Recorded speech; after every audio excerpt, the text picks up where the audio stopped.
দেখুন, প্রথমত মমতা বন্দ্যোপাধ্যায়ের কন্যাশ্রীকে নকল করে বেটি বাঁচাও বেটি পড়াও, স্বাস্থ্যসাথীকে নকল করে আয়ুষ্মান ভারত, কৃষক বন্ধুকে নকল করে পিএম কিষাণ নিধি যোজনা, এসব পরপর মোদীবাবু মমতা ব্যানার্জিকে নকল করে করে চলছেন। কিন্তু নকল তো নকলই হয়, সেজন্য অরিজিনালি মমতা ব্যানার্জির এইসব স্কিমে কোনো বার নেই, আর ওদের অনেক বার আছে। আর তারপরে লক্ষ্মীর ভান্ডারকে নকল করে লাডলি বাহেনা করে তো মহারাষ্ট্র এখন ছেড়ে দিয়েছে, 65 লাখ বাতিল।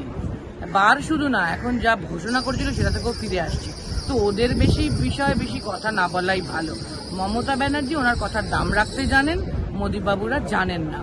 অমিত শাহজি স্বপ্ন দেখতে পারেন আমাদের গণতান্ত্রিক দেশ, ওনার স্বপ্নকে আমি মুবারক জানাবো।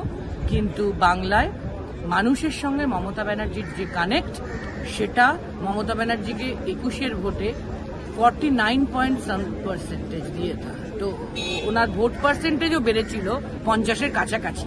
ফলে নিশ্চিন্ত থাকুন, আমাদের সিট আরো বাড়বে মমতা ব্যানার্জির জন্য।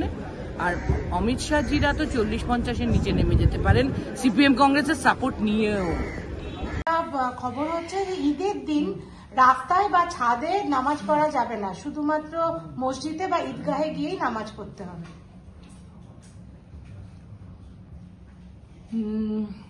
আবারও বলবো, এটা খুবই দুঃখজনক, কিন্তু এক্ষেত্রে মোদি হেতু মুমকিন।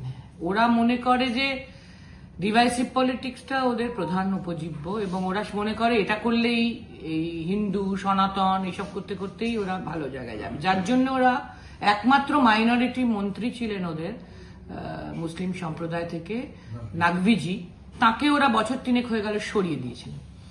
তো ওদের কোনো যায় আসে না, আমরা জিজ্ঞেস করে দেখেছি, ওরা মানে হ্যাঁ কুল, রাখবো না আমরা। কিন্তু এই পোলারাইজেশন বা ভারতের এই বৃহত্তম গণতন্ত্রের দেশ, এমন বাংলা তো বটেই, ভারতও সেভাবে মানে